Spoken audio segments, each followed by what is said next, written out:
누가복음 15장 세 가지의 이야기가 나오죠. 우리가 잘 알고 있는 세 가지 비유를 이야기하고 있습니다. 잃어버린 한 마리 양의 비유, 첫 번째로 4절부터 7절까지의 부분이고요.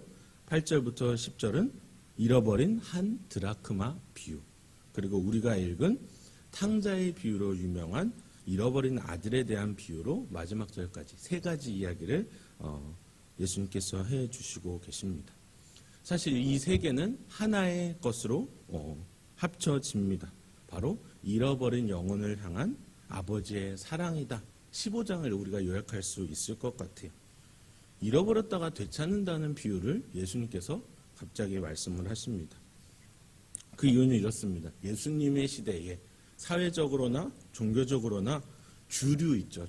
주류를 형성하면서 우리가 정통이야 하는 사람들의 말과 생각과 그리고 예수님의 생각이 예수님의 가르침이 완전히 달랐기 때문입니다. 본문의 배경을 한번 볼까요? 어제처럼 15장 1절 2절 말씀을 한번 눈으로 보십시오. 모든 세리와 죄인들이 말씀을 들으러 가까이 나아오니, 한 가지 부릅니다. 그리고 2절에 바리새인과 서기관들이 수군거려 이르되 이 사람들이 죄인을 영접하고 음식을 같이 먹는다 하더라. 참 신자 경건의 상징이라고 자칭하는 바리새인과 서기관들의 원망이 가득합니다. 예수님의 말씀을 들으러 나온 자리에 세리와 죄인들이 있다는 거죠. 여기서 죄인이라고 불리는 사람들은 종교적 율법을 지킬 수도 없었고 지키지도 않던 사람들을 지칭하는 죄인이라는 단어예요. 세리와 창녀, 이방인들을 뜻하는 의미입니다. 또 음식을 같이 먹는다, 이 사람들과 함께 있다 한다는 것은 바리새인들에게 있어서 상대를 인정한다는 의미가 되는 거거든요. 그 사람들이 이것을 인정하려고 하지 않았습니다. 불결하다고 여겼죠. 난 저 사람들이랑은 달라. 저들하고 구별된 사람이야. 어제도 이야기한 14장에서도 이야기한 선민사상, 선택받은 하나님의 백성, 그러한 교만함이 여기서도 나오게 됩니다. 바리새인들의 생각은 이랬습니다. 하나님은 공의로우신 분이야. 죄를 미워하시는 분이야. 그 심판에서 우린 자유롭겠지. 한 가지 놓치고 있던 점이 있었습니다. 하나님은 공의의 하나님뿐만이 아니라 인애의 하나님, 사랑의 하나님이시라. 하나님의 사랑의 방법이 공의뿐만 아니라 인애라는 것도 있는 것을 이들은 부정한 것이죠. 율법을 지킨다는 명목 가운데에서 남을 정죄하거나 남을 깎아내리는 것에 모든 에너지를 쏟던 자들이 바리새인들이었습니다. 예수님은 이 말씀을 하시는 거죠. 세리들이, 죄인들이 예수님 앞에 나옴이 거부될 일이 아니다. 오히려 환영받을 일이다. 이것을 말씀해 주시려고 비유로 그 말씀을 풀어내시는 겁니다. 교만한 자들을 부끄럽게 하시는 것이고요. 그리고 시무해져 있는 세리와 죄인들, 이방인들에게 위로를 주시고 복음을 선포하시는 내용인 것입니다. 세 가지 비유가 있었다고 했잖아요. 첫 번째 비유인 잃어버린 양의 비유. 여기서는 양 99마리를 들에 두고서라도 그 잃은 것을 발견하기까지 찾아다니시는 목자의 마음을 주님께서 말씀하십니다. 또 드라크마를 잃어버린 여인의 이야기에서는 영혼에 대한, 아주 고귀한 영혼에 대한 간절함을 비유를 통하여서 가르쳐 주십니다. 7절과 9절을 한번 눈으로 보실까요? 잃어버린 양을 찾은 목자가 기뻐서 친구와 이웃을 불러 잔치를 합니다. 드라크마를 찾은 여자도 기뻐서 친구와 이웃을 불러서 잔치를 한다고 합니다. 찾은 기쁨이 너무 크기 때문에 그보다도 더 큰 가치, 찾은 것보다 더 큰 가치를 하는 잔치에 있어서 돈이 얼마가 들던 아깝지 않은 것입니다. 첫 번째, 두 번째 비유만 보아도 무엇이 목자의 기쁨이고 무엇이 하나님의 기쁨인지 우리는 알 수 있게 됩니다. 잃어버린 것을 찾음이 아버지의 기쁨이 됩니다. 주를 멀리 떠났다 돌아온 자가 하나님의 기쁨이 된다는 것을 우리가 알 수 있습니다. 마지막 비유이자 우리가 읽은 본문이죠. 탕자의 비유는 본문은 우리가 너무나 잘 알고 있습니다. 집을 나간 둘째 아들의 복귀를 반기는 아버지의 태도에 큰아들의 마음이 상해버립니다. 그 큰아들의 마음을 방금 이야기했던 바리새인 서기관들의 마음과 동일시하시는 예수님의 말씀이에요. 그냥 이야기를 들려주시는 것 같지만 결국 바리새인들의 행동과 그 생각을 지적하시는 것입니다. 오늘 본문이 이렇게 시작합니다. 어떤 사람에게 두 아들이 있는데 둘째가 아버지에게 말하되 아버지여 재산 중에서 내게 돌아올 분깃을 내게 주소서. 우리 예전에 주일학교 때도 이런 선곡 굉장히 많이 했었죠. 주님의 말씀은 참 이렇게 점잖게 혹은 나와 있습니다. 철없는 아들의 말이 곧 뭐예요? 아빠, 저 유산 받을 거 있으면 지금 주세요. 다들 듣고 싶지 않은 말씀인 것 같습니다. 유대인들의 전통에 따르면은 장남이 확실히 둘째 아들보다 많은 분깃을 받게 됩니다. 둘째 아들은 어떻게든 그 자신의 몫이라도 챙겨보려고 했던 것 같아요. 유산 분배는 아버지가 돌아가시고 나서 자녀들이 합의하에 하는 것인데 아버지는 지금 살아 계십니다. 아들은 예의도 효심도 개념이라는 것도 없어 보입니다. 본문에서는 아버지가 유산을 나누어 줬다고만 얘기하고 그 이유는 말하지 않습니다. 근데 어쨌든 둘째 아들은 유산을 받아내서 먼 나라에 가서 모든 재산을 흥청망청 써버리고 맙니다. 13절, 14절이 그 내용이죠. 14절에 보니까 그 나라마저도 흉년이 들어서 거기서 모든 소비를 다 해버리고 그 나라 사람이 되어버린 이 아들의 인생이 완전 파산나버리는 것을 보게 됩니다.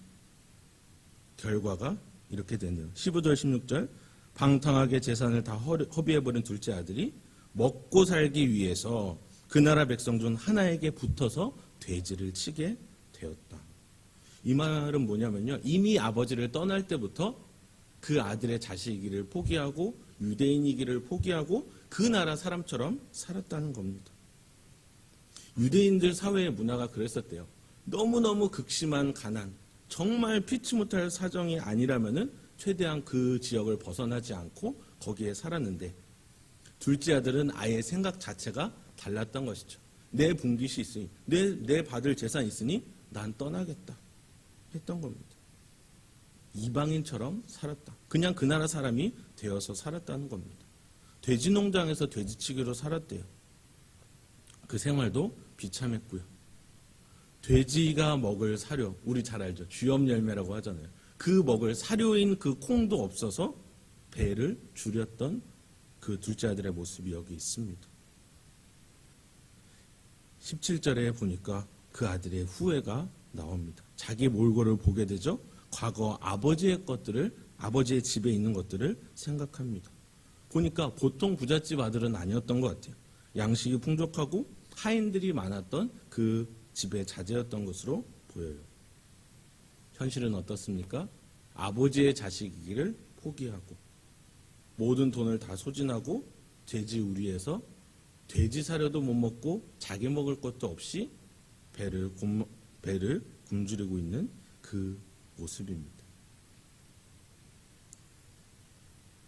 약간 우화적으로 가면은 욕심 부린 자의 최후, 불효자식의 최후라고 보일 수도 있는 전개입니다.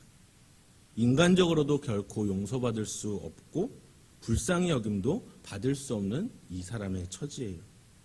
그 극한 고난 가운데에서 이제 아버지와 아버지의 집을 생각하기 시작합니다. 다 탕진하고 비참한 그 상태가 되어서야 아마 정신이 들은 것 같아요. 아버지의 집의 풍족함이 그에게 생각났던 것 같습니다. 18절과 19절 내가 일어나 아버지께 가서 이르기를 아버지 내가 하늘과 아버지께 죄를 지었사오니 지금부터는 아버지의 아들이라 일컬음을 감당하지 못하겠나이다. 나를 품꾼의 하나로 보소서 하리라 하고 아직 회개 안 했습니다. 다짐만 한 거예요. 아들이 되는 것을 포기하고라도 내가 아버지께 돌아가겠다. 아들로서 완전히 붕괴된 것을 자기도 인정하는 것입니다. 다만 종으로라도 여겨달라. 버릇없고 불순종했던 자신의 죄를 인정합니다. 모든 권리를 포기하고 종으로라도 아버지께 돌아가겠노라 이 사람이 이야기하는 것이죠. 아까도 말씀드렸습니다만 유대 문화 안에서 자식이 아버지를 떠나서 가정을 버리고 다른 곳으로 갔다, 아니 다른 나라로 갔다 가정을 탈퇴한다는 겁니다. 그러면은 그 유대인 사회 안에서 아버지의 지위도 떨어지고요, 명예도 떨어지고 다른 가족들에게도 모욕감을 선사한 것과 같다고 여겨진다고 합니다. 떠난 것도 모자라, 재산도 다 써, 타국으로 도망가, 국적도 바꿔 쫄딱 망해온 아들의 모습. 20절을 볼까요? 아버지가 그를 반겨줍니다. 측은히 여겨 달려가 목을 안고 입을 맞춥니다. 아들은 아버지께 자기는 실패자고 파산자라고 이야기합니다. 근데 아버지의 반응이 달랐죠. 아들은 그래도 아들이었습니다. 아버지는 그래도 아버지셨습니다. 다 말아먹고 다 탕진하여도 그 아버지에게는 여전한 아들이었습니다. 저 종으로 삼아주세요. 아저씨. 아니, 너는 내 아들이야. 제일 좋은 옷을 입히라고 종들에게 이야기합니다. 손에 가락지를 끼우라고 합니다. 아들이니까요. 발에 신을 신깁니다. 종들은 신발이 없었거든요. 근데 아들에게는 그 신발을 신깁니다. 송아지를 잡아서 잔치를 벌임으로 아버지의 기쁨을 표현합니다. 아들의 회복이, 아들로서의 회복이 아버지의 기쁨이 되고 하늘의 기쁨이 되는 것을 우리는 이 구절에서 확인할 수가 있습니다. 어떠한 모습일지언정 주님은 그 잃어버린 자를 다시 찾는 것에 기쁨을 느끼신다. 진짜 메시지가 그 다음에 있어요. 25절, 26절을 보십시오. 밭에서 일하고 온 충성된 마다들, 자칭 충성된 마다들. 이 잔치의 소식이 이 사람에게 불평과 원망이 돼서 돌아오네요. 뭔 일이야? 동생이 돌아왔어요. 29절 아버지께 하는 말씀입니다. 마다들이요. 내가 여러 해 아버지를 섬겨 명이 어김이 없거늘 내게는 염소 새끼라도 주어 나와 내 벗으로 즐기게 하신 일이 없지 않습니까? 근데 이런 놈 맞이하시려고 아버지 속까지 잡으셨어요? 우리의 이성적인 눈으로는 우리도 다 마다들의 마음입니다. 아버지 곁에서 변함없이 자리를 지켰던 마다들의 마음이 무엇인지 우리는 잘 압니다. 다들 성실하시잖아요. 그렇죠? 저가 마다들이었어도 헷가닥 돌아갔을 것 같습니다. 근데 본문을 보아하니 누가 진정 잃어버린 자인가? 우리는 이것을 보고 다시 생각할 수 있습니다. 진짜 탕자는 첫째 아들이다, 둘째 아들이다, 둘 다이다.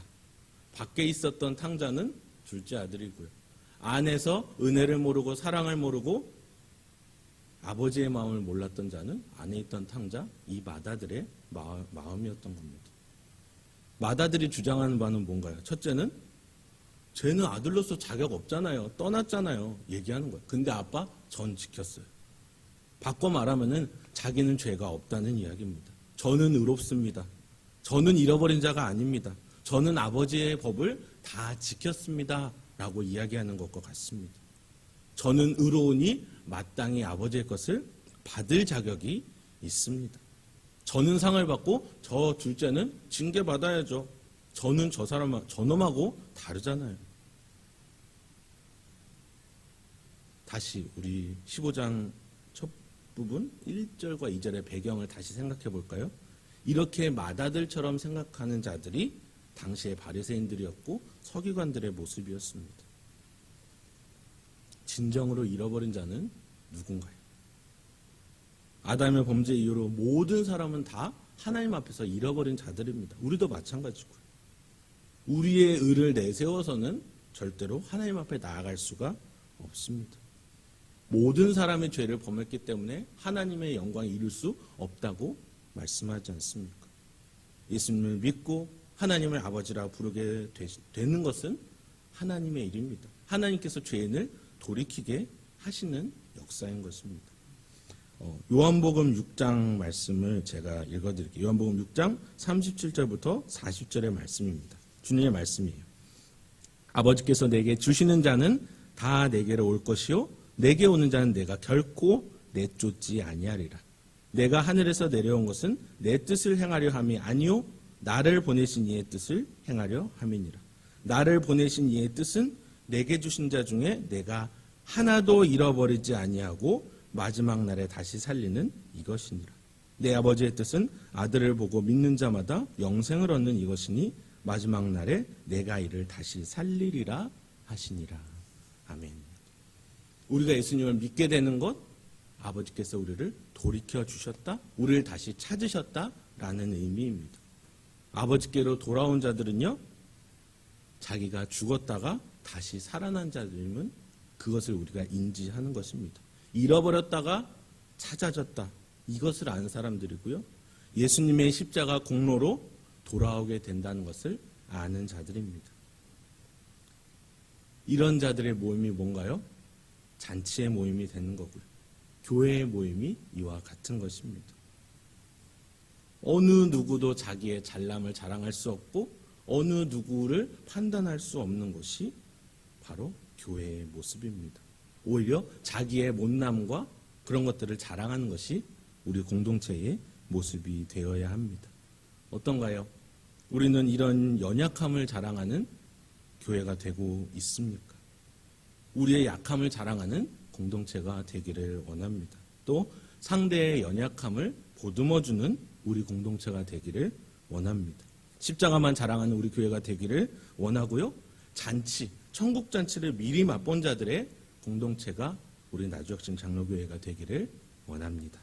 교만하지 않고 판단하지 않고 또 나를 되돌아보며 하나님의 긍휼을 구하는 우리 모두가 되기를 주님의 이름으로 축복합니다. 기도하겠습니다.